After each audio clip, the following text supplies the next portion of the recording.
Hello to everyone. Um, we are today like a small group of people, but that's okay with us. The presentation is being recorded, so you will have Adam will talk and we will record his presentation. And after that, if you want, the people who is attending the session, you will be able to pose questions to them. I will give you permission for the to turn on, sorry, your camera and your mic. And then I will stop recording so that like the part of the debate or the questions you may have will not be recorded. Just mentioning that this is part of the Alumni Cafes, which is like an initiative that it was launched last September. And the main objectives of this initiative is to share professional experiences among eBay alumni. And then if it happens to be there are maybe opportunities to start networking or getting to know who's doing what. So if you, the participants, either if you're alumni or maybe you're a student but you will be alumni next year and you want to participate, just please let us know. And okay, having said that, I think that I give the floor to Adam.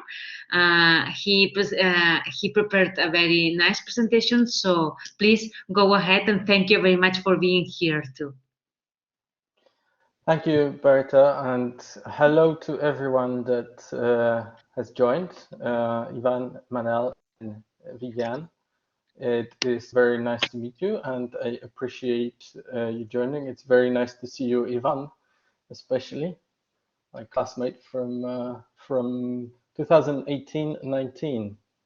So it's fantastic to have everyone here. Okay, so when I got invited to record the session and speak to you guys and to the Alumni Cafe, about my professional experiences relating to the Masters in International Security. I was thinking about the best way to capture my experience and capture the perspective on how I see masters that I've done at eBay and the subsequent access to the Brussels environment that I've managed to achieve. And the best way for me to phrase it was just, it's almost like I've opened the door. I've opened the door, which I feel now stays open. And even though, as you may have seen in the briefing, I do not actually work in the defense and security sector anymore. I know that whenever I need to or want to, I can go back to it. And I can go back to it through several different paths. So all in all, in this session, I would like to tell you how I've done it and share my views about what people who study at eBay can do to do the same if they wish. So very quickly, the running order, and I know Berta, you said that we take questions at the end. We can do that, or if somebody has a very particular question to ask, right at the moment, please write in the chat and we can discuss it as I go through the few slides that I've prepared. So first of all, I'm going to talk about myself, my background, and my professional career, so an academic career so far. Secondly, I'll give you a bit more of a perspective or insider's view as to what EDA, so European Defence Agency, does, what I've done there, and how it fits into the overall context of the institutions in Brussels, which are concerned with international relations and also security and defense.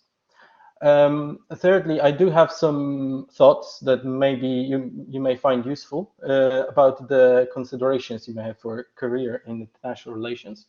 And then lastly, we have a few minutes, hopefully, to have a free chat. Okay, and there is a disclaimer at the end. Nothing that I say is confidential. It's all either my opinion or public information.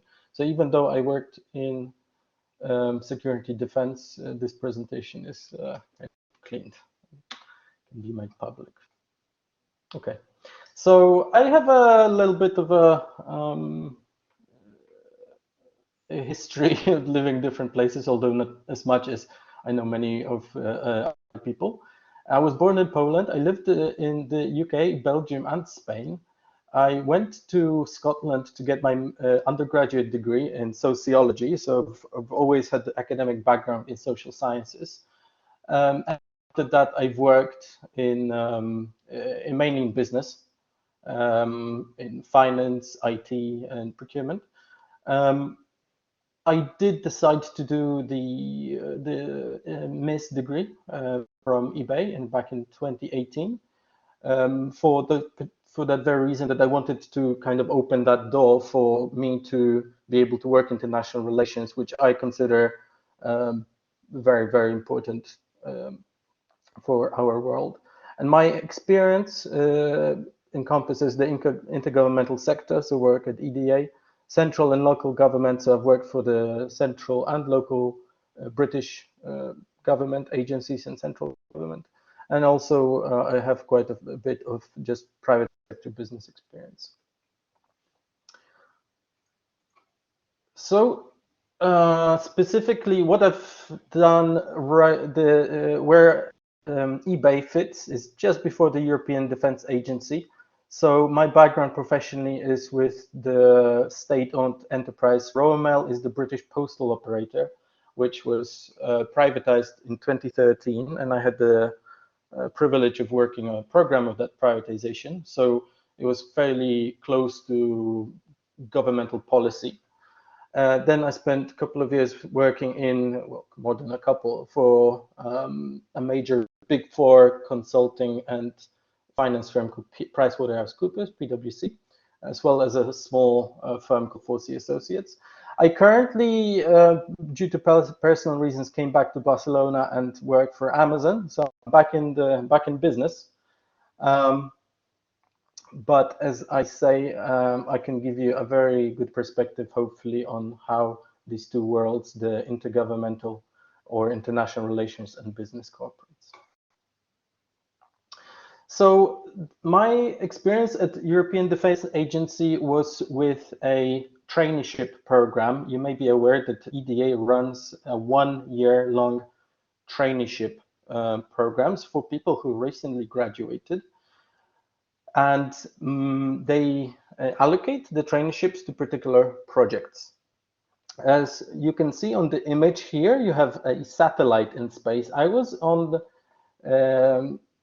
a project in which ministries of defense of the European Union cooperated on establishing commercially available satellite communication capabilities. So I will talk about that a little bit more in a second, but if you see at the box on the left, I want to maybe introduce those of you who are not familiar with this particular agency of the EU. It's quite interesting. It's one of the very few agencies which are named explicitly in the treaties that they're established. Funding for it is separate to many other areas of activity of the European Union. If you may recall, the treaty forbids the budget of the EU being spent on military matters. Therefore, this budget is funded completely separately. And this agency reports directly to the Council of EU. So it doesn't report to the Commission. It reports directly to the Council. So the form of the ministers of the European country. Its aim is to facilitate cooperation and joint capability development among the European countries. And you can go on the website and read in the details about their work and what do they do. For me, it was a very interesting place to be because it's right at the center of international cooperation. Working on my project, but also other trainees and other project officers, this work involved managing multiple stakeholders. So for instance, if you can imagine you are running a project in which, say, you have 5 member states, you need to relate and you need to communicate with 5 different countries, with people from 5 different ministries, and you need to be able to formalize legally within the framework of the European law, what is it that you're doing, but also, and this is where especially my personal experience was very valuable, you need to be able to manage stakeholders, you need to be able to communicate your ideas clearly, and you need to also, from academic perspective, and this is where the eBay education really came into play really well, you need to be able to understand where does the policy and initiatives of this agency fit into the overall policy and of political direction of the European Union, and also of individual member states. So this is about the EDA. Now a little bit more about my satellites. It is a very successful program where most of the countries of the EU, as well as the CSDP, so Common Security Defense Policy missions and operations. If you're not aware of what they are, feel free to ask me at the end. They have a need to procure, to establish satellite communications between wherever they operate and between Brussels. So that's in short what it is. Imagine, you know, our diplomatic outposts in what you know, I usually call them sunny places, and in places like Iraq, where actually when I worked for EDA, Iraq experienced a major civil unrest, and they depended heavily on the capabilities which we were able to provide in the face of a cut communication. So when the Iraqi government has disabled the landlines and internet, the only way to call back home, if you want to call it that way, is through satellites. So all in all, it's a fascinating area of capability, both in the civilian and military matters. And if you have more questions, I can talk about satellites until late in the evening. But we don't have that much time, so press on. A wider context of EDA is as follows. So as I mentioned, Council of the EU gives directions to EDA, but EDA operates in a very interesting environment politically. So those of you who may have interest in its work may notice that because of that cooperation, touches matters related to the foreign affairs, EDA needs to work very closely with EEAS, so it's broadly called diplomatic service of the EU, European Union External Action, which again is a very complicated organization with links to both the Council and the Commission, as well as other bodies. You may know that the European Commission has a Director General called DEFIS, which is the Defense and Energy Industry. And again, there is an interesting area of not really overlap, but very close cooperation that needs to happen between the agency and the European Commission in that space. Lastly, many of my friends and many people ask, you know, are you guys trying to be like NATO? And the answer is no. EDA is not NATO. NATO is a completely different organization and alliance. We have Americans there, and we have the Turkish nation in NATO. In EDA is just the EU, and there is an interesting, again, liaison between the two and cooperation, but also exchange of staff. So lots of people who finish work in EDA go to work for NATO and vice versa. So it's a very interesting pillar of the context of cooperation. And lastly, an area which really is fundamental to the European defense, security, intelligence, diplomatic service is our industrial base in the EU. Here I've just thrown some of the firms in private sector that EDA, and this is again, I'm not disclosing any proprietary information. This is all public domain. Public contracts are being awarded to people like Airbus, Thales, Leonardo, and many others.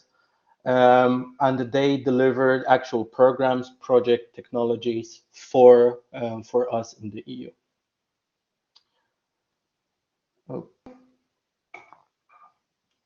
So moving on, and maybe coming back to this slide, I understood that the primary interest of this cafe and eBay students maybe of if I want to work in Brussels, how do I get in? So I wanted to use this slide really to highlight that in order to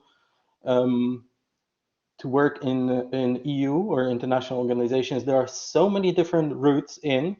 It's not just, say, the Blue Book traineeship that you may have heard about that will get you there.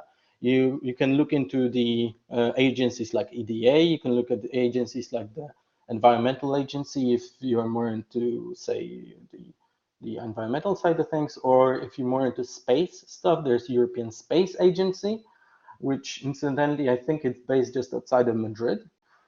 NATO offers traineeships as well. There are, or these, depending on your qualifications and CV, these industry representatives and other firms, just top of my head, DEI Consulting is another firm which does a lot of work for the EU bodies.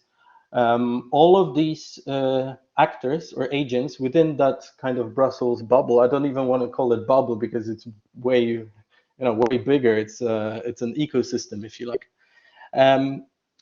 There are really plenty of places to pick your chances if you wish to go in there. My particular story is because of my background, as I mentioned, in the business and especially in programs where I have to manage multiple stakeholders and I need to come up with agreement, building bridges, etc. For me, I think that's what ultimately opened the door for me in the European Defence Agency.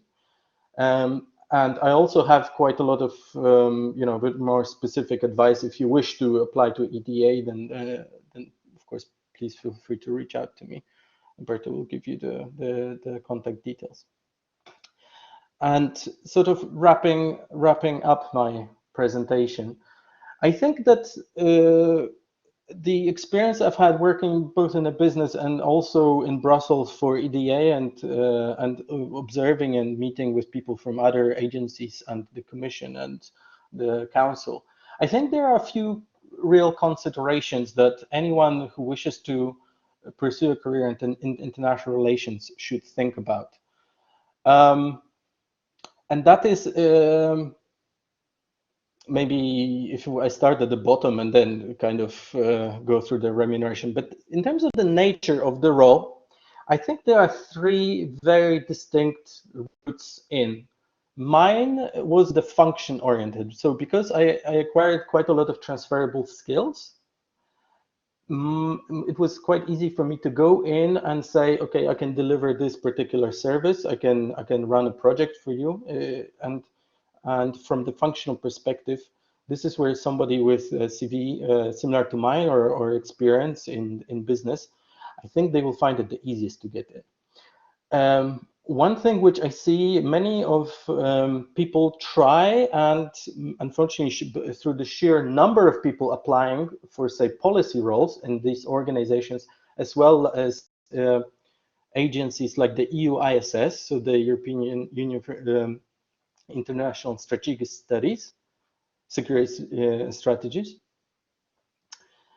There are a lot of people with a lot of, let's say, academic background, but say, undergraduate or master's program, and they want to get into the policy. That is usually very difficult because that's where the highest competition is. The roles in the policy are the ones where there are the fewest vacancies usually available.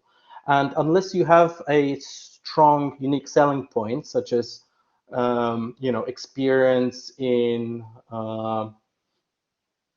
in your diplomatic service of your country, or you received top marks on your undergraduate degree from a top school, it is very difficult to get in. I'm not saying it's impossible, because people ultimately get there, but that is the route that many people pursue, and just because of competition, many people don't get in. And the last one, which I'd like to highlight, and it's particularly relevant in the security and defense, is the national service. So either military or police, or something aligned to these particular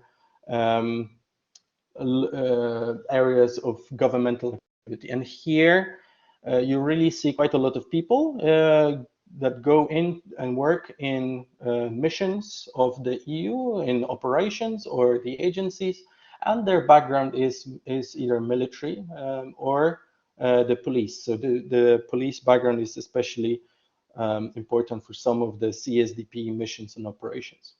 And all of these three things have a bearing on the remuneration, so how much money you're getting. Because if you, and I'm speaking frankly here, if you come from a country, and I'm not talking about Spain in particular, but some of the southern or eastern European countries, the remuneration, if you go into military service, is relatively low, to say if you are employed in military in a state like Belgium or Luxembourg.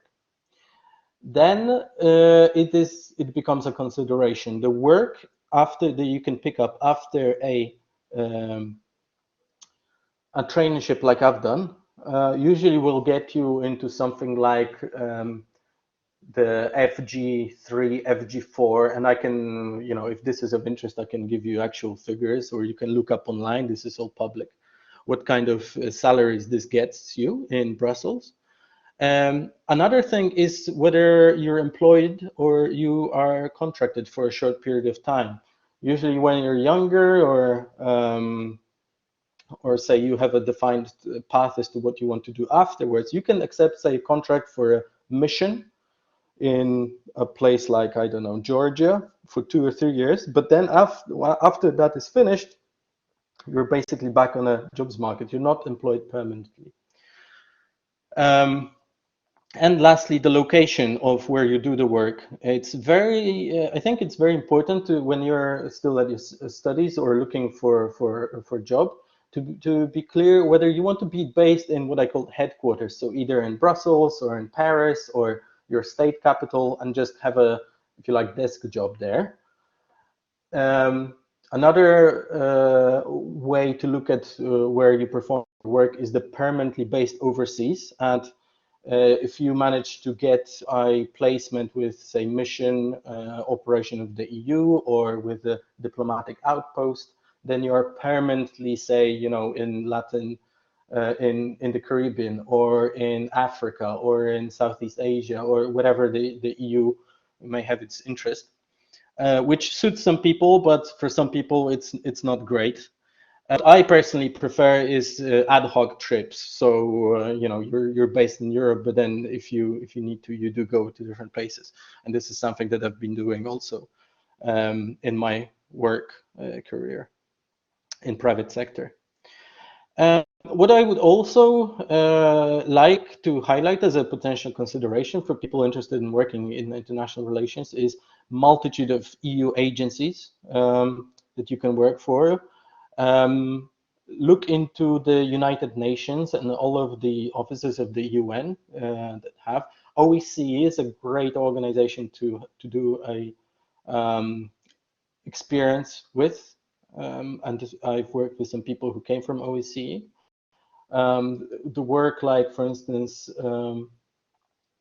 election monitors is something that OEC does. They need people who speak languages and who are prepared to live overseas. NGOs are another great way to get into the international relations sector. And what I mentioned, the military career or diplomatic services, or any kind of a work related to what is the kind of passport that you ultimately hold. So these are my thoughts. I hope that this presentation was vaguely interesting. I touched upon many things, I realize. I didn't go very deep into any of them. So I would like to ask you if what I said makes any sense. So please let me know. Okay, thank you very much.